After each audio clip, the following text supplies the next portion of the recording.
այս փոթորկուն ծովի մեջ մեր միակ նոյան տապանը, որը մեզի վիճակի է դուրս բերել այդ իրավիճակից, էլի, դա մեր միասնականությունն է։ Ուրիշ ոչինչ ես դրա կողքին չէի դնի ուղղակի, որովհետև մնացած ամեն ինչը սրանից բխող են։ Եթե դու չունես այդ միասնականություն, իսկ միասնականության հիմքը, այստեղ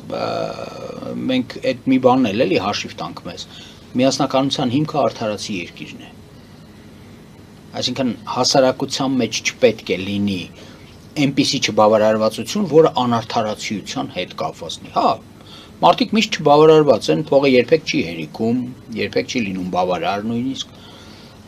բայց այնուամենայնիվ մարդը մնում է իր երկրի պատրիոտը, իր երկրի երկրպագուն, ելնելով նրանից, որ նա արդարացի է, ավելի զորեղ պարիսպ, որը կպաշտպանի երկիրը, գոյություն չունի աշխարհում։